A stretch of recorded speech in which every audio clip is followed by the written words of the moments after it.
What's up, guys? Rick here with your DFS preview for this week's Tour Championship. This is probably, along with the match play event, the most important DFS preview of the year because there are so many nuances, there is so much strategy, and there is so much that a lot of users are going to screw up.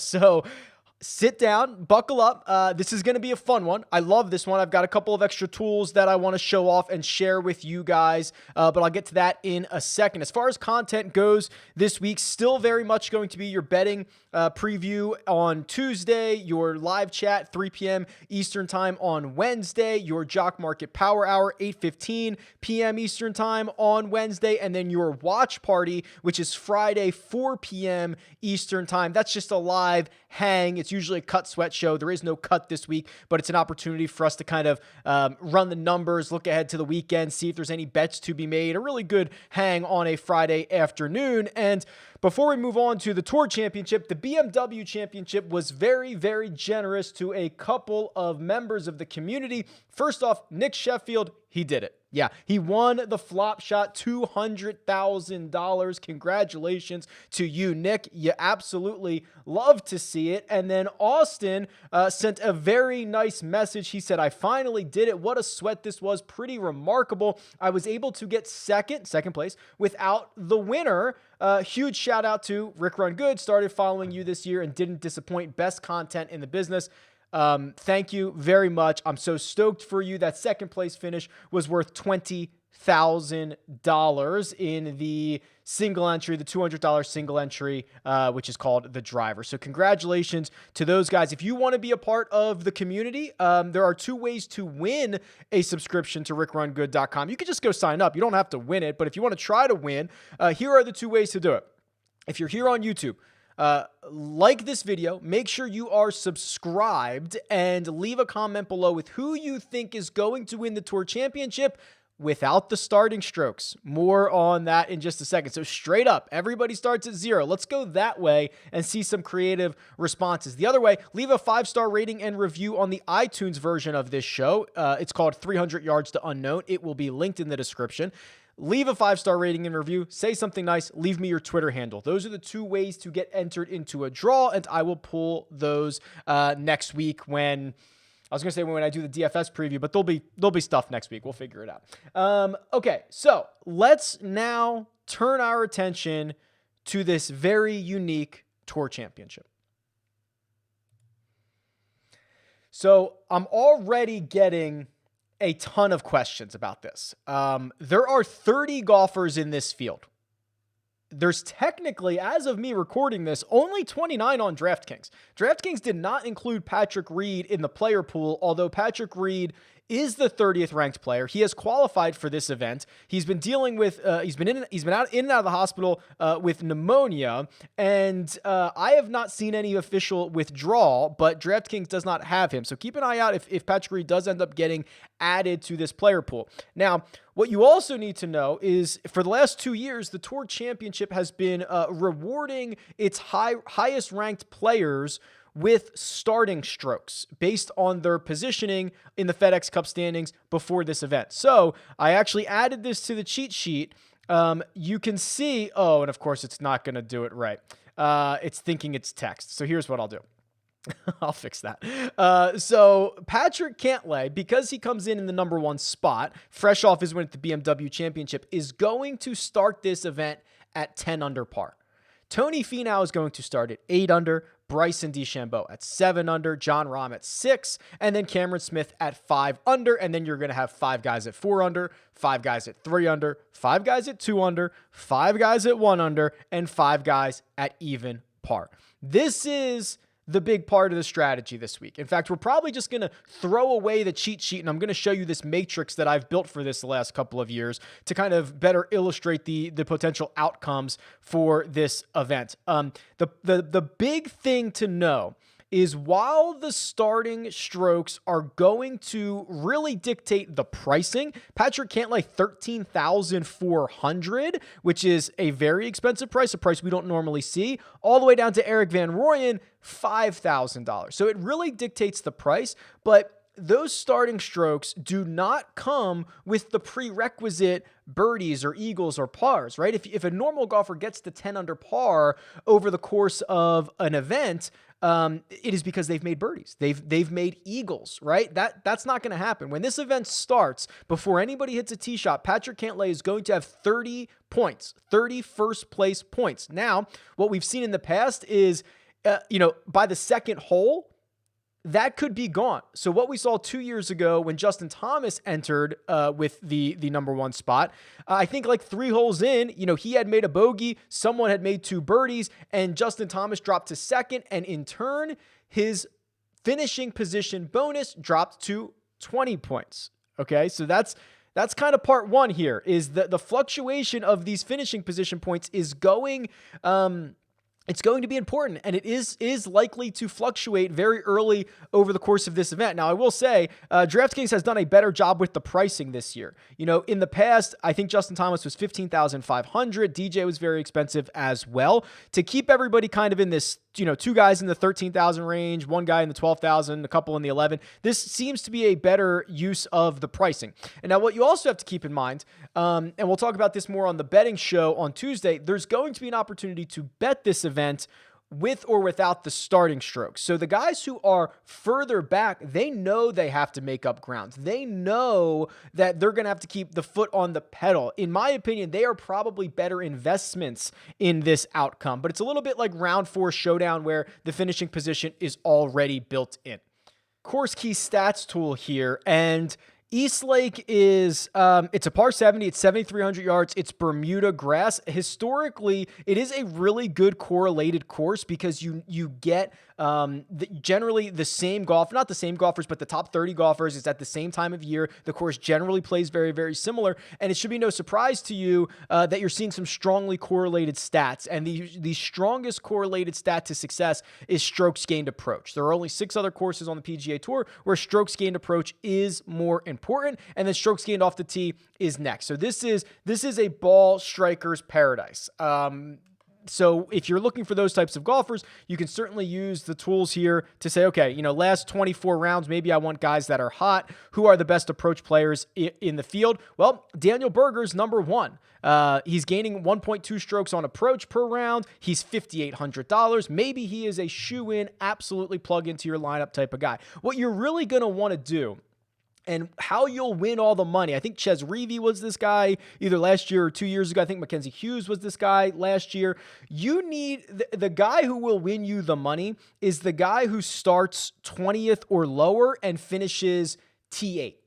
Because they will have made so many birdies to move up the leaderboard. They will have improved their finishing position, and they will be very, very cheap. There's usually one golfer that unlocks this. Now, Daniel Berger will likely be very, very popular, starting at even par and only costing $5,800. And the fact that we see that he's been such a great approach player over his last 24 rounds, that is all going to be considered, and he's going to be very popular. But generally, you're looking for those guys who are able to make a move up the board. Rahm is number 2 in strokes gained approach in the last 24. Louis Oosthuizen, Colin Morikawa, and Justin Thomas round out the top 5. And then if you look at strokes gained off the tee, of course, it's Bryson number 1 by a wide gap. Rahm, Brooks, Sergio, and Rory rounding out the top 5 there. But this really, really comes down to who can actually win.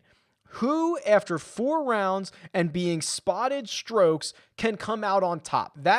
I believe that list is much shorter than other people do. So let's go to the matrix, and I'll show you what I'm talking about.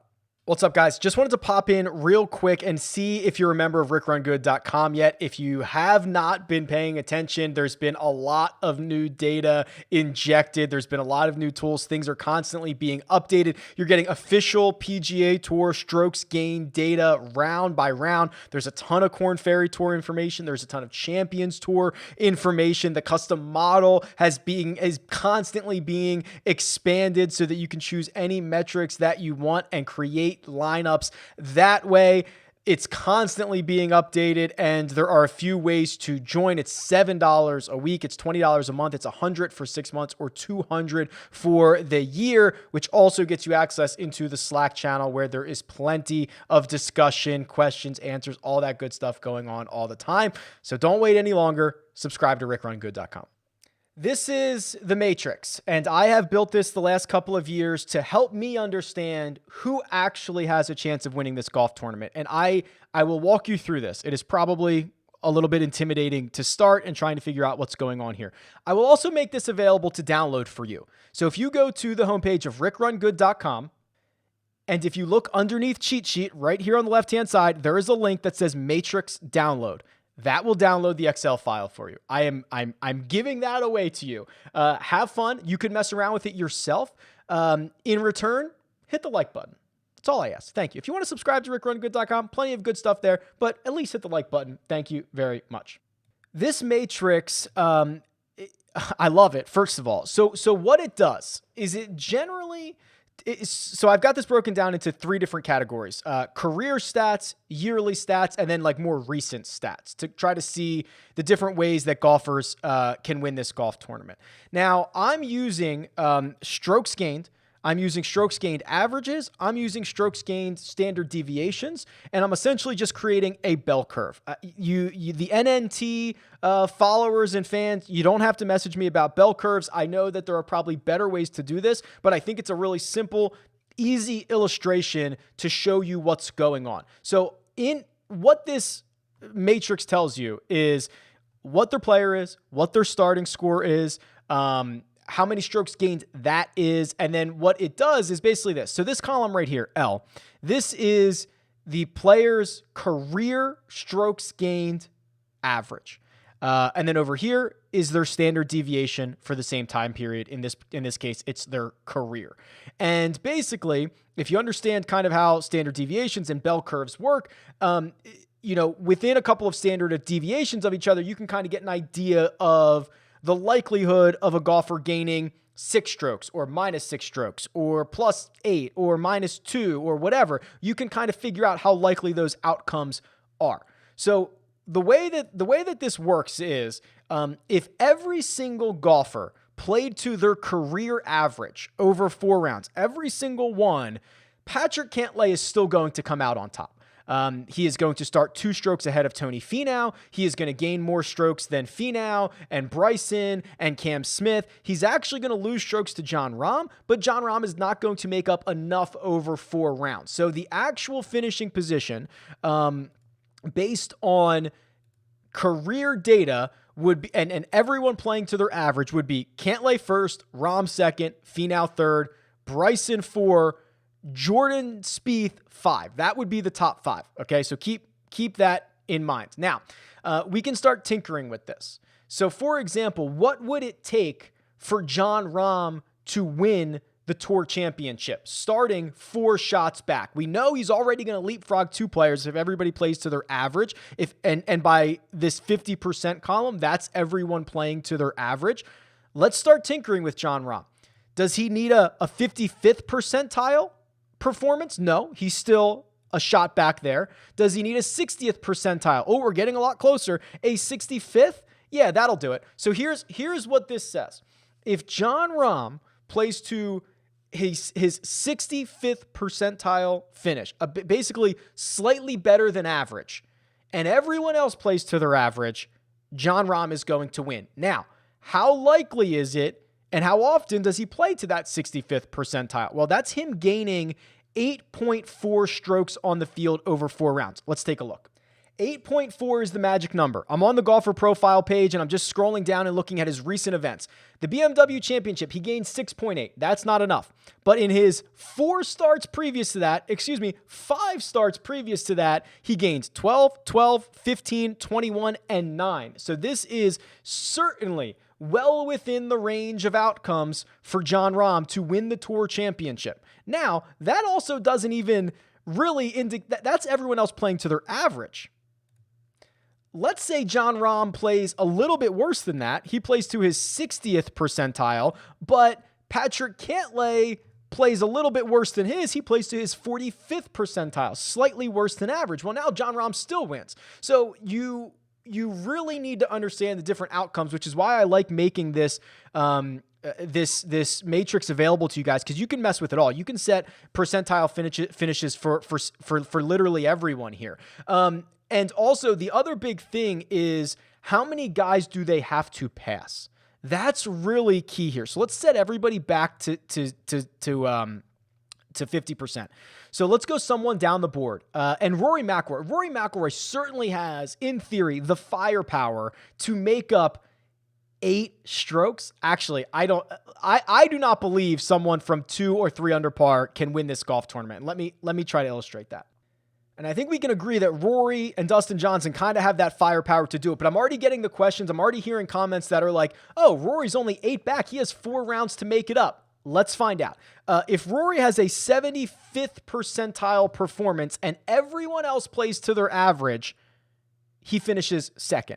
What about 80%? Still second. What about 85%? Yeah, that'll do it. What about 83, 82? Nope, 83. That's the number. He needs an 83rd percentile performance, which is him gaining 12.2 strokes on the field in 4 rounds. How often does Rory McIlroy gain 12.2 strokes? If we go back to the golfer's profile page and we type in Rory McIlroy, and what are we looking for? 12.2.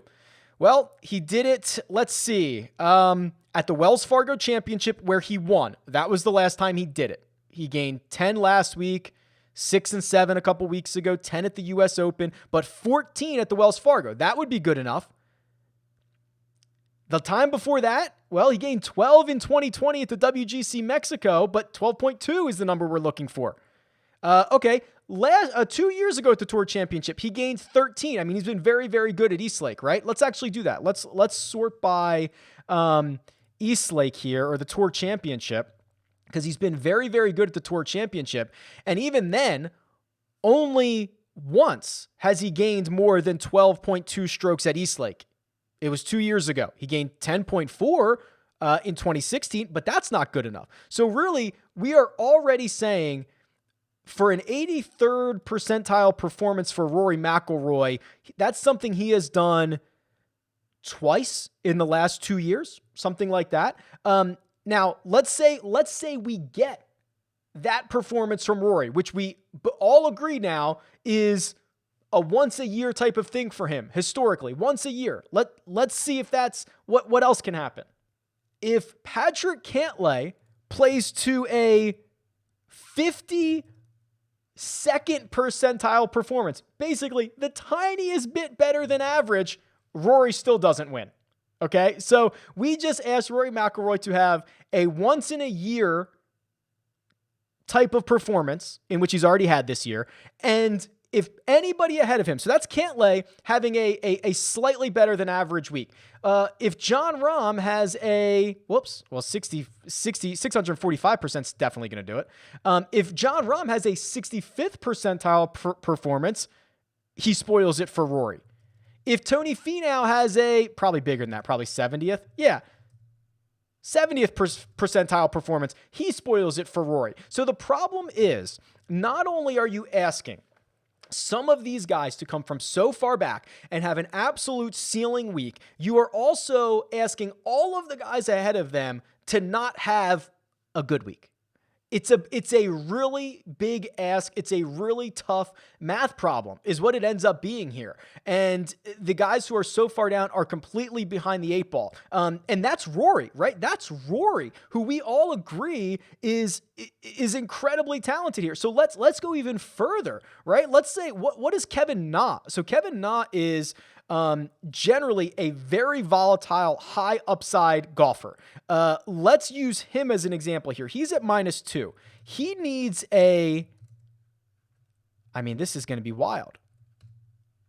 He needs basically a 96th percentile performance. What does that mean? He needs to gain 12 strokes on the field, and every single other player ahead of him basically has to have an average week or a worse week than that. Because if any of these guys have a slightly better than average week, they're going to start to spoil it for Kevin Na, right? Especially the guys at the top. Jon Rahm, Tony Finau. Let's do Jon Rahm.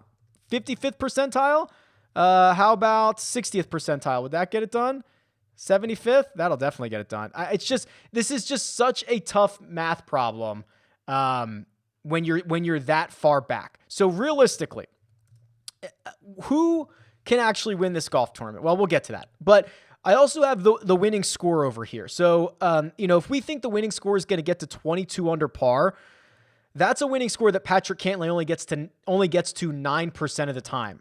Dustin Johnson only gets there 2% of the time. Now, if the winning score is closer to like 18 under, that brings a lot more golfers into it, right? Patrick Cantlay is going to get there a quarter of the time. He's going to get there far more often because he's starting at 10 under. But that brings back in Morikawa and DJ and Justin Thomas and guys of that nature. So I just hope that this really illustrates how hard it's going to be to win outside of probably the top five guys in the field. I mean, Spieth, and here's what we can do. So this is their career numbers. Let's really go nuts here. So this is 2021. I have the year tab down here, but here's the recent. This is a very, very small sample size. This is since the start of, I think I did May. So this is going to have some really, really volatile results here. So let's mess around with this for a second. And we can just see from standard deviations, the higher the standard deviation, the more volatile that golfer is. And I think if you're looking for someone to come from back of the pack, they need to be volatile. Volatility can go both ways, just as Collin Morikawa, who has the highest standard deviation in this field since May, right? He won the Open Championship. He's really struggled. I think he finished dead last week. So that volatility, though, is kind of good in this situation. So what type of outcome do we need from Collin Morikawa? Wow. Okay, so a 65th percentile performance moves him up to third. But to actually win, he's going to need like an 85th percentile. He's going to have to gain 15 strokes on the field while everyone else plays to average. That's going to be a tough ask. Sam Burns becomes a lot more interesting in this format because of the ceiling, right? So let's see. 75th, does that get him to victory? No. 85th does. But if you noticed, a 65th percentile performance gets Sam Burns into the top three. So this is kind of a really interesting tool to be using for your top fives, your top tens, I guess there's probably not top 20 bets, but like these guys who have the upside, who don't have as many golfers to pass, who don't need a super big ceiling week, I think are really interesting. Like let's take this Sam Burns ones for example. So if Sam Burns can get to a 65th percentile performance, which is asking him to gain 8.8 strokes on the field. Let's see how often he does that. Okay, 8.8. Well, he almost did it last week, 7.8. 3 starts ago at the WGC FedEx St. Jude, he gained 12. Travelers Championship, he gained 7. Not quite 8, but close. Byron Nelson, he gained 12. Valspar, he gained 16. Genesis, he gained 12. Farmers Insurance Open, he gained 8.5. Houston, he gained 9.6. Safeway, 9.5. So what, a quarter of his starts this year, 20% of his starts this season, he's done what we're asking of him. That is a really good volatile option in Sam Burns, where you're not asking him all that much. Winning, gonna be hard. Finishing top 5, much more obtainable. So when you're looking at your top 5, your top 10 numbers, volatility is good here. Embrace it. All right, again, you can go download this. You can mess with this all you want. Hopefully I gave you enough illustrations of how best to use this. But my assessment of the situation is as follows. In terms of winners, there are probably 4 guys with a really, really good chance of winning this. Cantlay, Finau, Bryson, and Rahm. Cantlay's probably number 1, just because if everyone plays to their average, he wins this. Rahm, number 2, Bryson, number 3, Finau, number 4 is how I would rate them, which means you probably get a little bit of value on Bryson at $12,300. It is interesting to see who I think the big movers could be. Louis Oosthuizen, I think is a really interesting option, because if everyone plays to their average for 4 rounds, Louis is going to finish 5th, and he's going to start 11th, and he's $7,600. He is cheaper than basically every other 3-under guy except for Sung Jae Im, which is amazing, because Louis been great, and I know he hasn't played recently, and there's always that WD concern, and you never know how the neck is feeling and all that stuff. But Louis is very, very interesting in this scenario. So I'm going to keep an eye on him. Other potential big movers. Rory is certainly a big mover. Is it too much for him to win? Probably. But for him to move up the board, it really doesn't take much. A 65th percentile, a 68th percent, something like, well, let's see here. I want to get him into the top 5. There we go. Something like a 72nd percentile performance, him gaining 9.3 strokes on the field, not something he's incapable of doing. That gets him into the top 5. The Daniel Berger situation, he's probably going to be the most popular. He is such a cheap price at $5,800. He is not only great on approach, but he just, he can get it all going. I think that he has likelihood to move up in a big way. If we look at the year-by-year numbers, this is 2021, what I was looking at just a second ago was the recent stuff. Berger becomes even better. He moves up a lot of spots in that scenario. And then Morikawa is terrifying here. But in terms of volatility, in terms of what you want, he is very volatile. What we can actually do is we'll run a model here, and then we'll come back and see how these guys are looking on the matrix as well. I think in the playoffs, and actually the model that we ran last week, I don't have the results in front of me, but somebody was sending me a message. It was really good last week, and I think keeping it really tight. Maybe let's just do 12 rounds, right? Like super, super tight. Let's do 12 rounds. See where this goes. So I think we clearly want the ball striking categories. Let's do 30 on approach, 20 off the tee.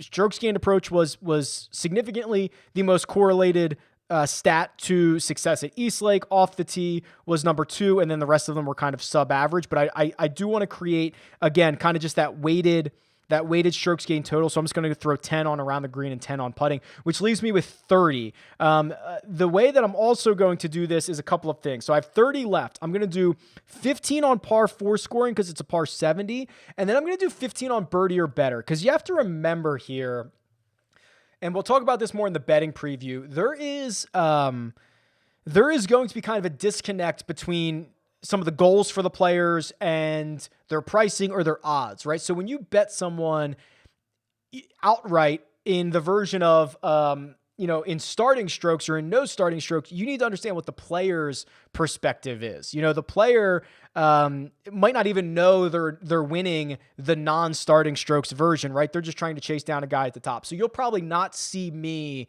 at all bet outright any of the guys near the top of the starting of the FedEx Cup points in the non-starting stroke version, because they're just not incentivized to keep their foot on the pedal. So I think birdie or better, especially for some of the value guys, is going to be critically important. So my model, my top guys are, oh boy, John Rahm, number 1, no surprise. Sam Burns, number 2, love the volatility, no surprise there. Sung Jae Im, Patrick Cantlay, Bryson DeChambeau. I could make a team out of all these guys. Abraham Ancer, Justin Thomas, Cam Smith. EVR, flat 5,000 is 9th in my model. Kevin Na, 10th. He is 6,000. So I certainly have some cheap options here. Now remember, when you're rostering 6 of 30 golfers, you have, what is that math? 20% of the field in every single one of your lineups. So ownership percentages are going to be completely jacked up this week. You're going to need to kind of take more, like there's going to be golfers who are probably 40, 50, maybe even 60% owned.